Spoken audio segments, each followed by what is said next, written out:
जय श्री कृष्ण। भगवत गीता जी का प्रथम अध्याय। धृतराष्ट्र बोले, हे संजय, धर्म भूमि कुरुक्षेत्र में एकत्रित युद्ध की इच्छा वाले मेरे और पांडु के पुत्रों ने क्या किया। संजय उवाच। संजय बोले, उस समय राजा दुर्योधन ने व्यूह रचना युक्त पांडवों की सेना को देखकर और द्रोणाचार्य के पास जाकर यह वचन कहा, हे आचार्य, आपके बुद्धिमान शिष्य द्रुपद पुत्र धृष्टद्युम्न द्वारा व्यूहाकार खड़ी की हुई पांडु पुत्रों की इस बड़ी भारी सेना को देखिए। इस सेना में बड़े बड़े धनुषों वाले तथा युद्ध में भीम और अर्जुन के समान शूरवीर सात्यकी और विराट तथा महारथी राजा द्रुपद, धृष्टकेतु और चेकितान तथा बलवान काशीराज पुरुजित, कुंती भोज और मनुष्यों में श्रेष्ठ शैव्य, पराक्रमी योद्धामन्यु तथा बलवान उत्तमौजा, सुभद्रा पुत्र अभिमन्यु एवं द्रौपदी के पांचों पुत्र, ये सभी महारथी हैं। हे ब्राह्मण श्रेष्ठ, अपने पक्ष में भी जो प्रधान है उनको आप समझ लीजिए। आपकी जानकारी के लिए मेरी सेना के जो जो सेनापति हैं उनको बतलाता हूँ। आप द्रोणाचार्य और पितामह भीष्म तथा कर्ण और संग्राम विजयी कृपाचार्य तथा ऐसे ही अश्वत्थामा, विकर्ण और सोमदत्त का पुत्र भूरिश्रवा और भी मेरे लिए जीवन की आशा त्याग देने वाले बहुत से शूरवीर, अनेक प्रकार के शस्त्रास्त्रों से सुसज्जित और सब के सब युद्ध में चतुर हैं।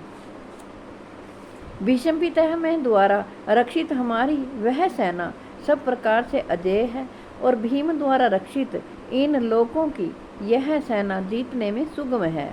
इसलिए सब मोर्चों पर अपनी अपनी जगह स्थित रहते हुए आप लोग सभी निस्संदेह भीष्म पितामह की ही सब ओर से रक्षा करें। कौरवों में वृद्ध बड़े प्रतापी पितामह भीष्म ने उस दुर्योधन के हृदय में हर्ष उत्पन्न करते हुए उच्च स्वर से सिंह की दहाड़ के समान गर्ज कर शंख बजाया।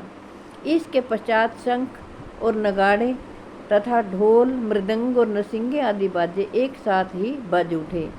उनका वह शब्द बड़ा भयंकर हुआ। इसके अनंतर सफेद घोड़ों से युक्त उत्तम रथ में बैठे हुए श्री कृष्ण महाराज और अर्जुन ने भी अलौकिक शंख बजाए। श्री कृष्ण महाराज ने पांचजन्य नामक, अर्जुन ने देवदत्त नामक और भयानक कर्म करने वाले भीमसेन ने पौंड्र नामक महाशंख बजाया। कुंती पुत्र राजा युधिष्ठिर ने अनंत विजय नामक और नकुल तथा सहदेव ने सुघोष और मणिपुष्पक नामक शंख बजाए। श्रेष्ठ धनुष वाले काशीराज और महारथी शिखंडी एवं धृष्टद्युम्न तथा राजा विराट और अजय सात्यकी, राजा द्रुपद एवं द्रौपदी के पांचों पुत्र और बड़ी भुजा वाले सुभद्रा पुत्र अभिमन्यु, इन सभी ने ही राजन सब ओर से अलग अलग शंख बजाए और उन भयानक शब्द ने आकाश और पृथ्वी को भी गुंजाते हुए धृतराष्ट्रों के अर्थात आपके पक्ष वालों के हृदय विदीर्ण कर दिए।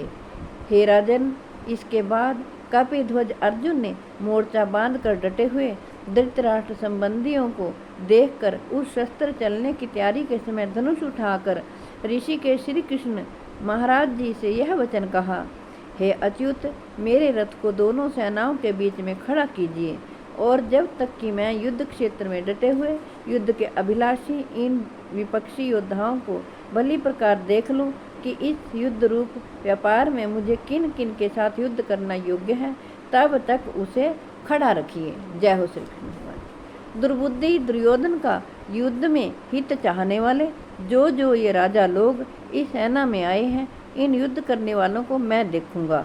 संजय बोले, हे धृतराष्ट्र, अर्जुन द्वारा इस प्रकार कहे हुए महाराज श्री कृष्णचंद्र ने दोनों सेनाओं के बीच में भीष्म और द्रोणाचार्य के सामने तथा संपूर्ण राजाओं के सामने उत्तम रथ को खड़ा करके इस प्रकार कहा कि हे पार्थ, युद्ध के लिए जुटे हुए इन कौरवों को देख।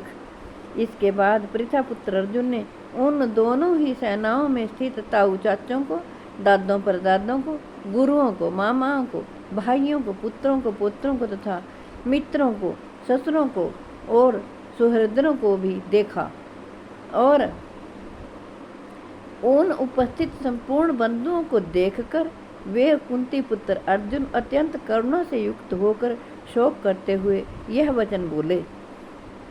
अर्जुन बोले, हे कृष्ण, युद्ध क्षेत्र में डटे हुए युद्ध के अभिलाषी इस स्वजन समुदाय को देखकर मेरे अंग शिथिल हुए जा रहे हैं और मेरा मुख भी सूखा जा रहा है तथा मेरे शरीर में कंप एवं रोमांच हो रहा है।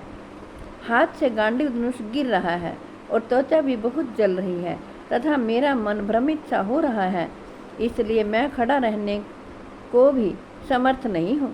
हे केशव, मैं लक्षणों को भी विपरीत देख रहा हूँ तथा युद्ध में स्वजन समुदाय को मारकर कल्याण भी नहीं देखता।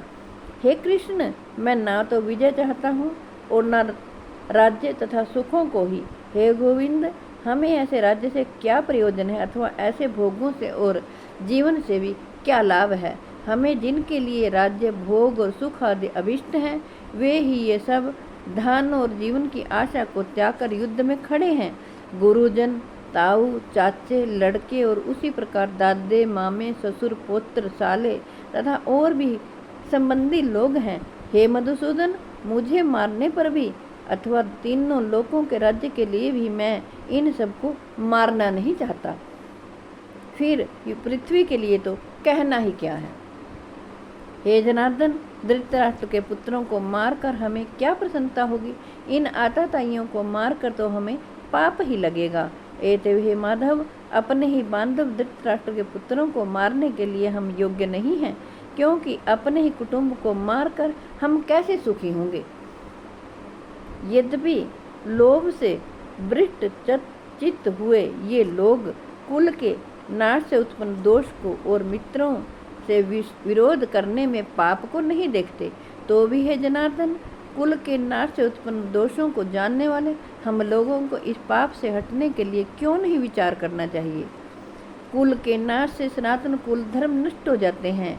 धर्म के नाश हो जाने पर संपूर्ण कुल में पाप भी बहुत फैल जाता है। हे कृष्ण, पाप के अधिक बढ़ जाने से कुल की स्त्रियां अत्यंत दूषित हो जाती हैं और हे वासने, स्त्रियों के दूषित हो जाने पर वर्ण संकर उत्पन्न होता है। वर्ण संकर कुलघातियों को और कुल को नरक में ले जाने के लिए ही होता है।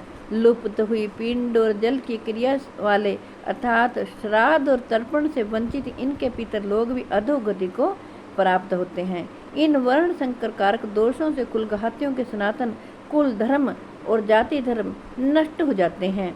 हे जनार्दन, जिनका कुल धर्म नष्ट हो गया है, ऐसे मनुष्यों का अनिश्चित काल तक नरक में वास होता है, ऐसा हम सुनते आए हैं। हाशोक, हम लोग बुद्धिमान होकर भी महान पाप करने को तैयार हो गए हैं, जो राज्य और सुख के लोभ से स्वजनों को मारने के लिए उद्यत हो गए हैं। यदि मुझे शस्त्र रहित एवं सामना न करने वाले को शस्त्र हाथ में लिए हुए धृतराष्ट्र के पुत्र रण में मार डालें, तो वह मारना भी मेरे लिए अधिक कल्याणकारक होगा। संजय बोले, रणभूमि में शोक से उद्विग्न मन वाले अर्जुन इस प्रकार कहकर बाण सहित धनुष को त्याग कर रथ के पिछले भाग में बैठ गए। जय हो श्री कृष्ण भगवान की। हे कृष्ण गोविंद हरे मुरारे, हे नाथ नारायण वासुदेवाय। हे कृष्ण गोविंद हरे मुरारे, हे नाथ नारायण वासुदेवाय। जय हो श्री कृष्ण भगवान। मेरी आपसे हाथ जोड़कर प्रार्थना है कि आपके घर में जो बीमार हो, लाचार हो, चल फिर ना सकते हों, आप उन्हें जरूर भगवत गीता जी का पाठ सुनाएं। विश्व के कल्याण के लिए, जगत के कल्याण के लिए मैंने ये भगवत गीता जी का पाठ आपको सुनाया है। प्रथम अध्याय है। मैं आशा करती हूँ आप सभी इसी का लाभ उठाएंगे। विश्व के कल्याण के लिए, जगत के कल्याण के लिए मैंने ये भगवत गीता जी का पाठ आपको सुनाया है। मैं आशा करती हूँ आप सभी इसका लाभ उठाएंगे। अपने बच्चों को भी भगवत गीता जी का पाठ पढ़ने के लिए, सुनने के लिए प्रेरित करें, ताकि वो सद्मार्ग पर चलें। जय हो श्री कृष्ण भगवान।